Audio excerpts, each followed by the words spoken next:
السلام عليكم، ازيكم عاملين ايه؟ يا رب تكونوا بخير. اهلا بيكم معايا في فيديو جديد. النهارده باذن الله هنقدم مع بعض شويه حيل ونصايح للمطبخ، ان شاء الله تعجبكم. ما تنسوش الاول لايك واشتراك في القناه، ويلا بينا نشوف اول حيله معانا. اول فكره معايا من ازازه الزيت زي ما انتم شايفين كده. طبعا الفتحه بتاعتها واسعه شويه، زي ما انتم شايفين معايا كده الفتحه بتاعتها واسعه، فطبعا لما بتيجي تصبي بتدلق معاكي كتير قوي. احنا هنعمل حاجه بسيطه كده علشان خاطر نقلل الكميه اللي بتنزل من ازازه الزيت. هشيلها خالص بالشكل ده. ومعايا ازازة كاتشب، طبعا البوز بتاعها بيكون يعني بتبقى عاملة بوز كده زي ما انتم شايفين. هنفكها برضو من ازازة كاتشب قديمة، وهنبتدي ان احنا نركبها على ازازة الزيت بالشكل ده. تبتدي طبعا انتي تفتحي وتقفلي منها علشان خاطر تصبي. هي كده طبعا يعني بفتحها وبقفلها. طبعا دلوقتي مقفولة مش هتنزل. اول ما تبتدي تفتحيها هتلاقيها بتنزل معاكي، طبعا كمية بسيطة علشان ما تهدريش من ازازة الزيت بتاعتك بالشكل ده كده. الفكرة اللي بعد كده معايا كيس بلاستيك يكون بس تقيل شوية زي ما انتوا شايفين.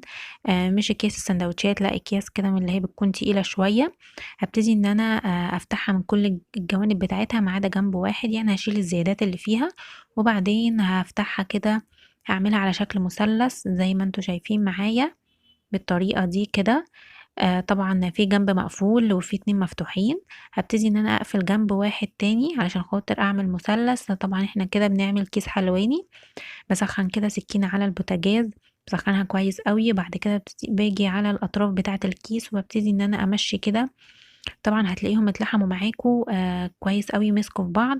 ده كده كيس حلواني تقدري تستخدميه في عمل بقى أي حاجة كريم شانتيه، أو يعني أو لو هتعملي بقى كحك وبسكوت والكلام ده كله هينفعك جدًا، جدًا. معاكِ كده لزق معايا كويس جدًا زي ما أنتم شايفين.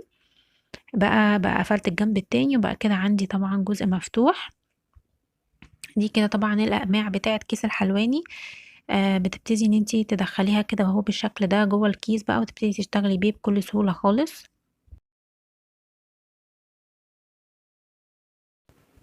الفكرة اللي بعد كده دي الأقماع اللي هي بتاعة كيس الحلواني. طبعًا بتجيبيها وبعد ما بتشيليها من الكيس بتروحي حاطاها في أي كيس بلاستيك كده وخلاص. لأ، تعالوا نرتبها بطريقة حلوة.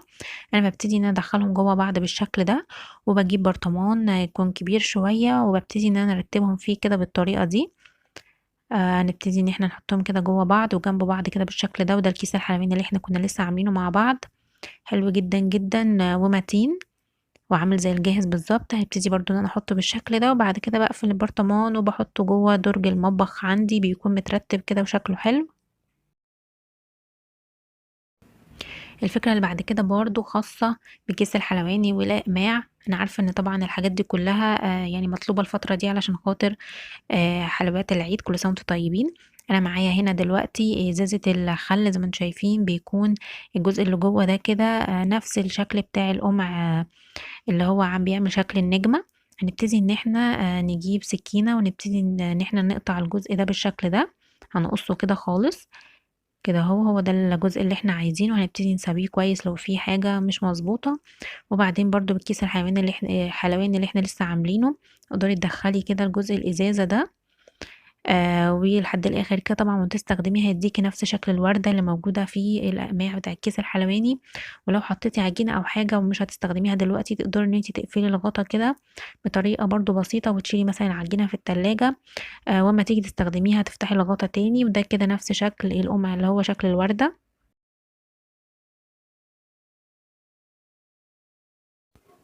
الفكرة اللي بعد كده من كوبايات الزبادي. بعد ما بنستخدمها أو بعد ما باستخدمها باقص الجزء المربع ده اللي بيكون فوق بالشكل ده. طبعًا عملت معاكم منه فكرة قبل كده. اللي حابب يشوف الفكرة المربعات دي يعني، اللي حابب يشوف الفكرة هاسيبها لكم إن شاء الله في أول تعليق مثبت. بابتدي إن أنا أشيلهم كده وأجمّعهم. وبعدين طبعًا الكوبايات اللي بتتبقى معايا بابتدي إن أنا أساوي كده الأطراف بتاعتها بالشكل ده، وهابتدي أحطهم جنب بعض بالدباسة، وهادبسهم كده وهاثبتهم كلّهم في بعض. ممكن تستخدمي مسدس الشمع لو حابة، أو لو عندِك كمان لزق double face، يعني أي حاجة متوفرة عندِك تقدري إن أنتِ تثبتيهم في بعض استخدميها، يعني مش هتقول لأ. هابتدي إن أنا أثبّتهم كلّهم في بعض كده زي ما أنتم شايفين بالشكل ده. طبعًا بقى عامل معايا كده زي المنظم الخلية أهو. شكله كده ممكن تغلفيه كمان لو حابة، ممكن تسيبيه زي ما هو. أنا باحطه كده هنا عندي في درج المطبخ. بيلم بقى أي رفايع وحاجات صغيرة بتبقى متنطورة كده جوه الدرج، ببتدي ان انا طبعا ارتب فيها كل الحاجات الصغيرة. مش كده بس، ده انا كمان ممكن ترتبي فيه الشرابات بتاعتك، يبقى منظم هايل جدا جدا للشرابات. كل كوباية كده هتاخد شراب. كمان ممكن تحطي فيه التوك بتاعتك جوه التسريحة، يعني ليه استخدامات كتيرة جدا جدا. كمان ممكن الاكسسوارات، يعني متعدد الاستخدامات. في الفكرة دي هقولك ازاي بلمع الخشب بتاعي من غير بليد ومن غير اي حاجة خالص، بحاجة بسيطة جدا جدا. اول حاجة بجيب فوطة كده، ببتدي الاول ان انا اشيل التراب اللي على الاساس او الحاجة اللي هلمعها. وبعد كده معايا هنا الاحمر ده كريم، كريم شعر بس عامل زي الفازلين كده. او ممكن كمان تستخدمي فازلين لو موجود عندك، وقديم مش بتستخدميه مثلا صلاحيته انتهت او حاجة. بعد كده بجيب معايا زي ما انتم شايفين فوطة لازم تكون صوف. الصوف بيلمع الخشب جدا. باخد كده حتة صغيرة على الفوطة، وببتدي ان انا بحركات كده رايح جاي او دائرية، ببتدي ان انا انضف الخشب بتاعي والمعه. هتلاقيه بيلمع معاكي كده وبيرجع جديد وزي الفل. اهم حاجة الفوطة الصوف علشان ما تلمش وبرة بعد ما تخلصي تنظيف.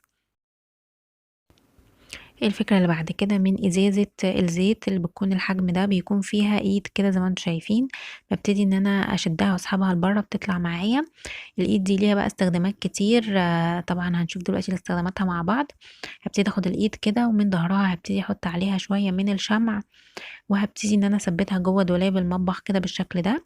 تحطيها تحت الحوض او تحطيها فوق زي ما انتي عايزة. ممكن تعلقي عليها الفوطة بتاعتك، فوطة التنظيف اللي بتستخدميها او ادوات التنظيف كده بالشكل ده. بخاخ بقى او يعني ملمع، اي حاجة بيتعلق بسهولة جدا. كمان تقدري ان انتي تعلقيها برضو بمسدس الشمع كده جنب الحوض. وبعد ما تخلصي المواعين تعلقي عليها السبونشة بتاعتك كده لحد تتصفى وتنزل المية بتاعتها كلها جوه الحوض. الفكرة اللي بعد كده لو كنتي مثلا هتعملي مثلا بانيه وهتتبلي وتحطي بيض وبقسماط وهكذا وتوسخي الرخامة، او مثلا هتقعدي وهتحشي محشي، يعني هيبقى الرخامة بتاعتك هتتوسخ. يفضل ان انتي تفرشي عليها حاجة زي كده. ده المفرش اللي هو بيتحط على السفرة وقت الاكل، بجيبه كده رول من السوبر ماركت، بفرشه كده بالشكل ده على الرخامة. تقدري تستبدليه بكيس بلاستيك كبير كده، تفتحيه وتقصيه وتفرشيه على الرخامة بتاعتك. وبعد كده تبتدي ان انتي ترصي بقى الحاجات اللي انتي هتستخدميها. يعني مثلا انا كده هحشي محشي، معايا محشي وهبتدي ان انا احشي فيه. فعشان كده حطيته على الرخامة بحيث ان هو ما يوسخش الدنيا. وكده طبعا بعد ما بخلص بروح لما الكيس كده بتاعي كله بكل الزبالة اللي طلعت، وبعدين طبعا ترميه في الباسكت بكل سهولة، وتبقى الرخامة بتاعتك نضيفة زي ما كانت وما تكونيش بهدلتي الدنيا. دلوقتي انا معايا هنا كده ورق عنب. انا بعمل ايه؟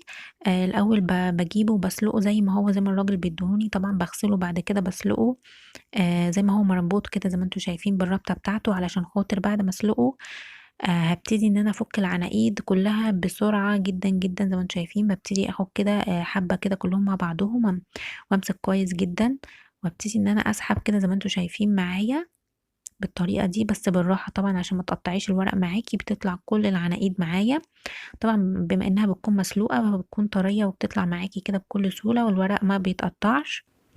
بعد كده بعد ما بجمعهم كلهم، بجمع كل الكمية، ببتدي طبعا ان انا افردهم جوه ايا يكن بقى. انا بعمل مثلا في طاجن، افرديهم جوه الحلة. ما تنسيش تشتركي في القناة وتفعلي الجرس على علامة الكل.